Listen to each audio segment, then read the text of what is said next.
Il s'agit d'un amendement important. Je sais que des parlementaires l'ont également déposé. Je pense à monsieur le rapporteur, monsieur Jolivet. J'imagine qu'il est partagé par une très grande partie de l'hémicycle. Il vient concrétiser pour le gouvernement la promesse faite par monsieur le Président de la République. Et cet amendement a pour objet donc de créer la nouvelle mention honorifique intitulée « Mort pour le service de la République » au bénéfice de militaires ou d'agents appartenant à des corps ou entités habituellement exposés à des situations de danger, telles que les agents de police, les sapeurs-pompiers professionnels ou volontaires, les agents des douanes, l'administration pénitentiaire ainsi que les sauveteurs en mer. La mention pourra bénéficier aux personnes décédées au cours de l'accomplissement de leurs fonctions dans des circonstances exceptionnelles, en accomplissant un acte d'une particulière bravoure, notamment pour sauver des vies, ou dans des situations présentant une dangerosité particulière ou un risque particulier. Il ouvre également, cet amendement, la possibilité à monsieur le Premier ministre d'attribuer le bénéfice de la mention à d'autres catégories de personnes lorsqu'une exposition au danger ou une situation exceptionnelle les concernant le justifie. Cela permettra notamment à monsieur le Premier ministre d'honorer les personnels du système de santé décédés au cours de la pandémie du Covid-19. Ce nouveau dispositif répond à une demande sociale forte. Il permet ainsi de reconnaître symboliquement le dévouement de certains de nos concitoyens engagés au service de la République au péril de leur vie, en restituant aux autres mentions « Mort pour la France » et « Mort pour le service de la Nation » prévues par déjà le Code des pensions militaires d'invalidité des victimes de guerre.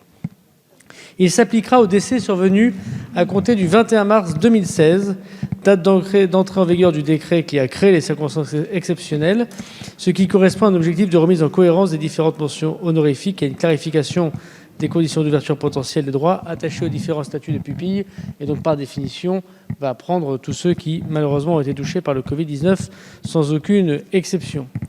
Cette mention s'accompagne en effet de la création d'un nouveau statut de pupille de la République pour les orphelins des personnes décédées et bénéficiaires de la mention « Mort pour le service de la République ». Ce nouveau statut leur assure jusqu'à l'âge de 21 ans inclus la protection et le soutien matériel et moral de l'État pour leur éducation dans des conditions similaires à celles bénéficiant aux pupilles de la Nation d'un point de vue fiscal, social et éducatif. Je partage les mots qui ont été dits par monsieur le ministre de l'Intérieur. Je pense que nous pouvons être collectivement très fiers de cet article qui finalement vient réparer pas une injustice, mais un vide juridique qui existait depuis des décennies et qui va nous permettre de reconnaître des droits à des enfants qui ont perdu leurs parents, qui se sont engagés qui ont perdu leur vie dans un autre engagement que celui de militaire. Je regrette d'ailleurs que ces derniers jours, on n'ait pas parlé davantage de cet article-là et qu'on ait plus parlé d'autres articles de la proposition de loi. C'était à mon sens un article qui était bien plus important. J'en profite pour, comme l'a fait monsieur le ministre, avoir une pensée pour les soignants qui sont morts pendant la crise du Covid.